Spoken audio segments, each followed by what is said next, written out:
sekalian, Assalamualaikum warahmatullahi wabarakatuh.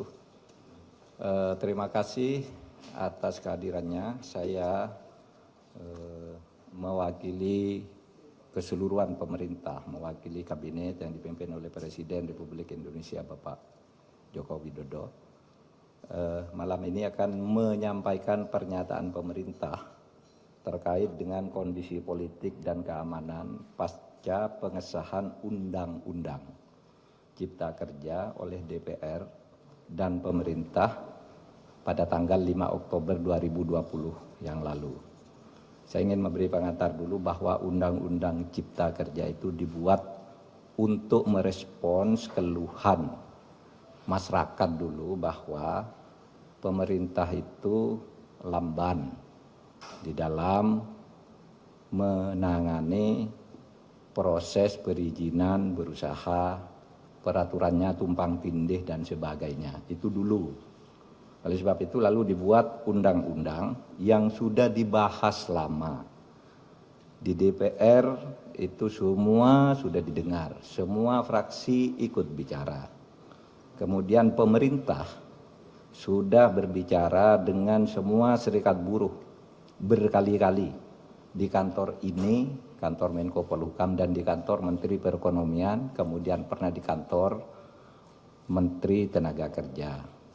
Jadi sudah bicara sebenarnya dan sudah mengakomodasi, meskipun tidak 100% dari hasil diskusi itu ditemukan jalan tengah akomodasi.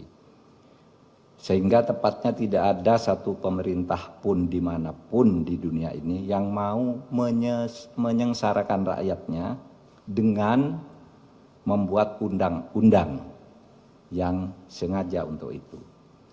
Yang kedua, isinya. Isi dari Undang-Undang Ciptaker ini pertama untuk mempermudah perizinan bagi usaha sehingga tidak birokratis dan tidak tumpang tindih, mempermudah perizinan siapapun yang mau berusaha dalam negeri maupun luar negeri. Yang kedua, menyediakan peluang untuk menampung tenaga kerja yang jumlahnya setiap tahun itu 3,5 juta. Angkatan kerja kita setiap tahun itu 3,5 juta. Dengan 82% tingkat pendidikannya di bawah SMP, sehingga tidak adaptif sebenarnya, belum siap untuk bekerja di bawah IT, ya. Mereka ini pekerja-pekerja yang hanya ijazahnya SMP, SMK ke bawah.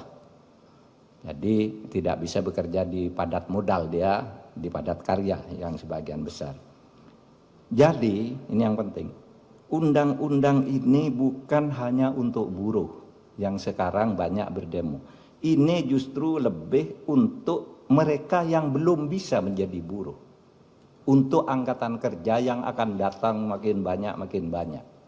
Sedangkan hak-hak buruhnya sendiri berdasar undang-undang lama secara umum sama sekali tidak diganggu.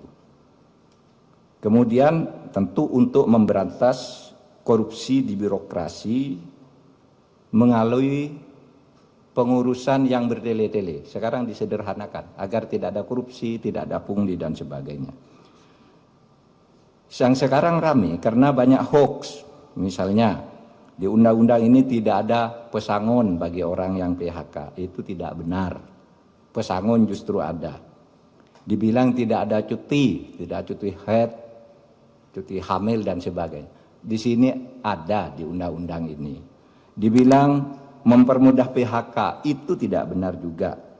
Karena justru sekarang PHK itu harus dibayar kalau belum putus di pengadilan. Oleh sebab itu di undang-undang ini ada jaminan kehilangan pekerjaan. Ini dibilang tidak ada, hoax yang banyak.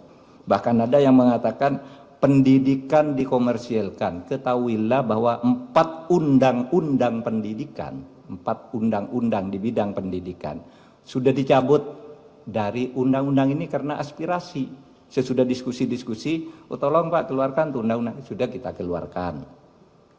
Nggak ada di situ ngatur soal dunia pendidikan.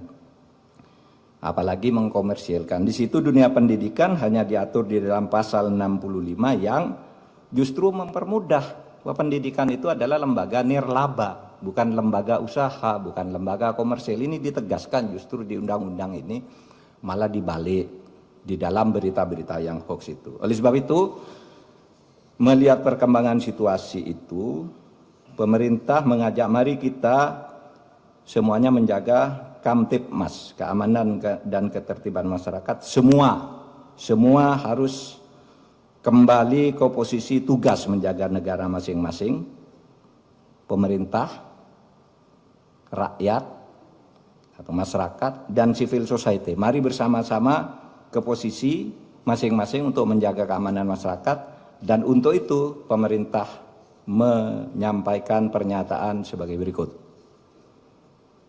Pernyataan pemerintah terkait dengan kondisi politik dan keamanan pasca pengesahan Undang-Undang Cipta Kerja oleh DPR dan pemerintah pada tanggal 5 Oktober 2020 yang lalu. Selamat malam, mencermati perkembangan yang terjadi di lapangan terkait dengan penyampaian aspirasi tentang Undang-Undang Cipta Kerja dalam berbagai bentuknya di sejumlah daerah. Maka demi ketertiban dan keamanan di tengah-tengah masyarakat, pemerintah menyampaikan hal-hal sebagai berikut. 1. Undang-Undang Cipta Kerja dibentuk justru untuk melaksanakan tugas pemerintah dalam membangun kesejahteraan masyarakat melalui penciptaan lapangan kerja yang semakin banyak, perlindungan terhadap buruh, penyederhanaan birokrasi, dan kemudahan berusaha, serta untuk melakukan pemberantasan korupsi dan pungli, dan pencegahan tindak pidana korupsi lainnya. Yang kedua, pemerintah menghormati kebebasan berpendapat dan menyampaikan aspirasi terkait dengan Undang-Undang Cipta Kerja, sepanjang semua itu dilakukan dengan damai, menghormati hak-hak warga yang lain, dan tidak mengganggu ketertiban umum.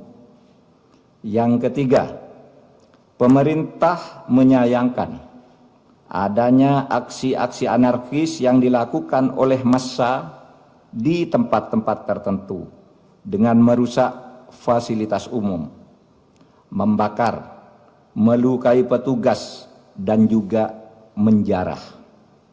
Tindakan itu jelas merupakan tindakan kriminal yang tidak dapat ditolerir dan harus dihentikan.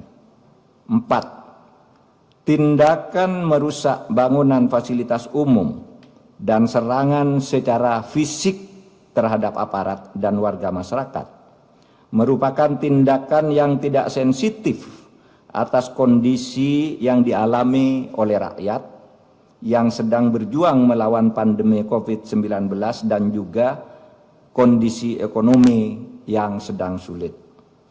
5. Untuk itu, demi ketertiban dan keamanan, maka pemerintah akan bersikap tegas atas aksi-aksi anarkis yang justru bertujuan untuk menciptakan kondisi rusuh dan ketakutan di dalam masyarakat.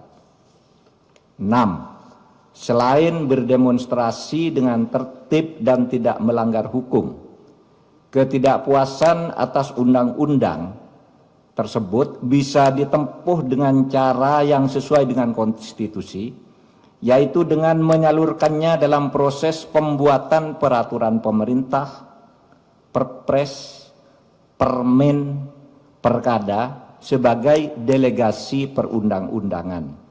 Bahkan bisa diajukan melalui mekanisme judicial review atau uji materi maupun uji formal ke Mahkamah Konstitusi.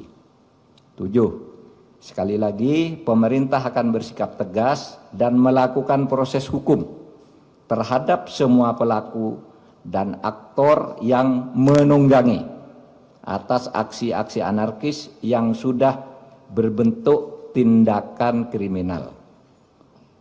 Saya ulangi, 7. Sekali lagi, pemerintah akan bersikap tegas dan melakukan proses hukum terhadap semua pelaku dan aktor yang menunggangi atas aksi-aksi anarkis yang sudah berbentuk tindakan kriminal.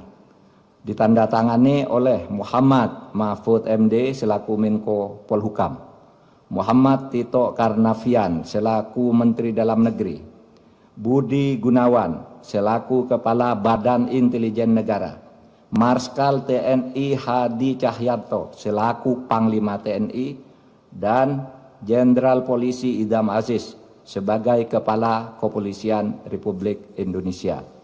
Demikian, terima kasih. Assalamualaikum warahmatullahi wabarakatuh.